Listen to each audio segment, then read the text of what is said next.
नमस्कार। आज मैं फिर से उपस्थित हूँ आपकी कक्षा में, जिसमें कि रिसर्च को लेकर के और रिसर्च में भी परीक्षण को लेकर के, उस परीक्षण में भी आज जेड परीक्षण अर्थात जेड टेस्ट को लेकर के मैं उपस्थित हूँ।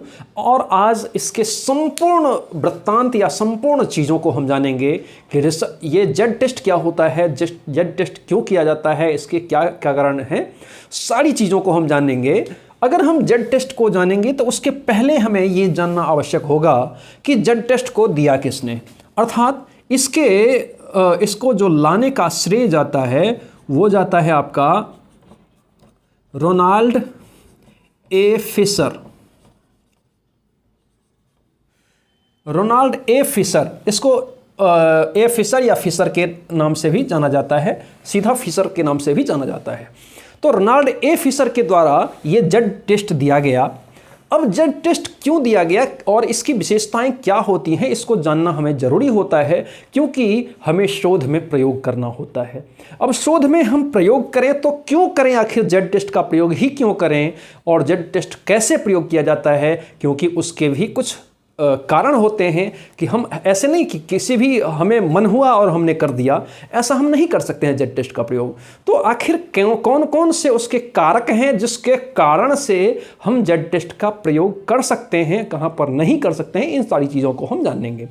तो दरअसल अगर हम जेड टेस्ट को देखेंगे तो सबसे पहले तो हमें ये जानना होगा कि ये क्या होना चाहिए, प्राचलिक परीक्षण होना चाहिए, प्राचलिक परीक्षण होना चाहिए। चूंकि ये प्राचलिक परीक्षण में ऑलरेडी आता है तो प्राचलिक परीक्षण तो होना ही चाहिए ना भैया, तो प्राचलिक परीक्षण में ही ये आता है। जेड टेस्ट ऑलरेडी प्राचलिक परीक्षण का ही एक हिस्सा है। तो जब जेड टेस्ट प्राचलिक परीक्षण का हिस्सा है तो प्राचलिक परीक्षण एक खूबी बताता है कि भैया हमें जब भी आप प्रयोग करेंगे तो क्या करेंगे, तो नॉर्मल डिस्ट्रीब्यूशन करेंगे।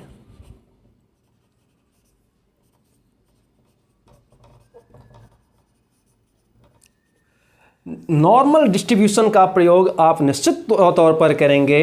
हमने पढ़ा हुआ है,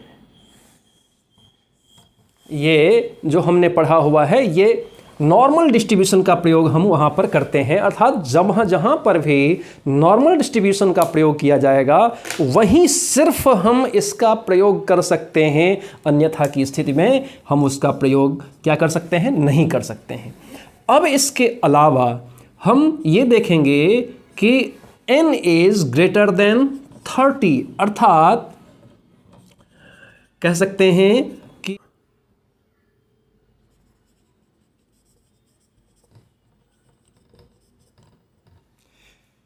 तो इसका होना आवश्यक हो जाता है कि लार्ज सैंपल साइज इसमें होना चाहिए। लार्ज सैंपल साइज का एक ही फॉर्मूला होता है, वह ये फॉर्मूला होता है कि 30 से ज़्यादा अगर आपका सैंपल साइज है तो उसको लार्ज माना जाता है, बड़ा सैंपल साइज माना जाता है। लेकिन आप 30 से कम पर इसका जेड टेस्ट का प्रयोग बिल्कुल भी नहीं कर सकते हैं। इसके अलावा कुछ और कारक होते हैं कि आर हम कहते हैं सहसंबंध, सहसंबंध गुणांक। अब ये जो सहसंबंध गुणांक हैं ये कैसा होना चाहिए, तो R इक्वल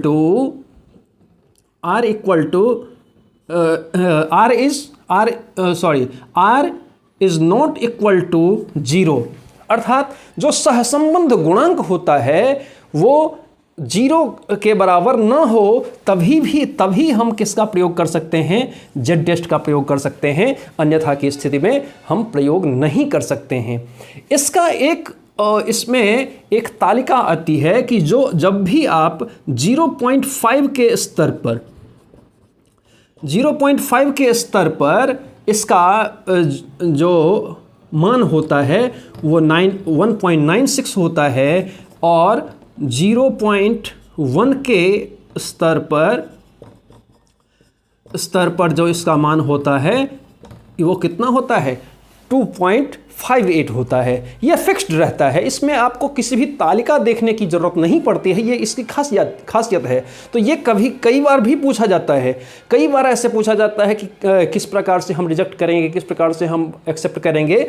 तो ये इसका फिक्स्ड रहता है, इसमें तालिका की ज़रूरत नहीं पड़ती है। जब भी हमें 0.5 के स्तर पर अगर हमें पूछा जाएगा तो इसका मान हमेशा फिक्स होता है कि 1.96 होता है, और अगर 0.001 के स्तर पर अगर हमें देखा जाए तो कितना होता है, तो 2.58 होता है। फिर इसके अलावा हमें ये देखना होता है कि जनसंख्या का दो अलग अलग माध्य हो।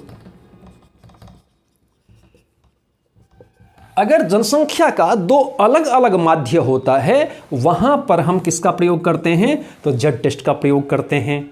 फिर इसके अलावा जनसंख्या का जब प्रसरण विश्लेषण ज्ञात हो, किसका, जनसंख्या का प्रसरण विश्लेषण, प्रसरण विश्लेषण अगर ज्ञात हो, जब हमें प्रसरण विश्लेषण ज्ञात होता है उस अवस्था में हम क्या करते हैं, इसका प्रयोग अर्थात जेड का प्रयोग करते हैं। क्योंकि अगर हमें जनसंख्या का प्रसरण विश्लेषण अगर ज्ञात नहीं होता है, वहां पर हम टी टेस्ट का प्रयोग करते हैं। तो ये सब सारी चीज़ों को आपको समझना पड़ेगा कि हम कब कब कर सकते हैं, कब कब नहीं कर सकते हैं। अब हम इसके फॉर्मूले को देखेंगे कि फॉर्मूला क्या होता है। तो फॉर्मूला होता है,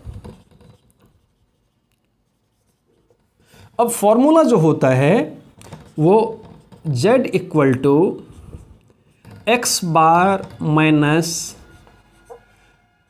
म्यू बाय एस। अब ये क्या है, तो z तो आप जान ही गए कि ये z टेस्ट है। फिर x बार का मतलब होता है, x बार का मतलब होता है सैंपल एवरेज, सैंपल एवरेज होता है। म्यू इक्वल टू क्या होता है, मीन होता है। और एस फॉर स्टैंडर्ड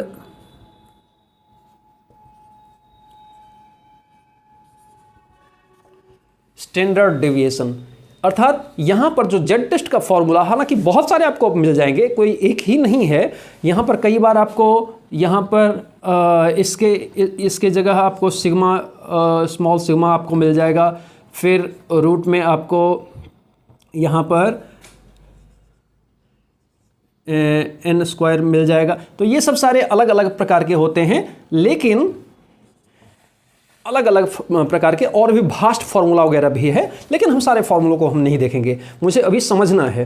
तो x बार होता है सैंपल एवरेज होता है, फिर म्यू होता है मीन होता है, और s फॉर स्टैंडर्ड डेविएशन होता है। तो ये सब सारे कंडीशंस जहां पर हों वहां पर क्या किया जाता है, तो जेड टेस्ट का प्रयोग किया जाता है। तो मुझे लगता है कि जेड टेस्ट के बारे में आप संपूर्ण जानकारी हासिल किए होंगे। इसी प्रकार से पढ़ने के लिए आप एजुकेशन प्रो यूट्यूब चैनल को सब्सक्राइब कीजिए, लाइक कीजिए, शेयर कीजिए, कमेंट कीजिए, और साथ ही बेल आइकन को जरूर प्रेस कीजिए ताकि आपको आने वाली सभी वीडियो मिलती रहे। धन्यवाद।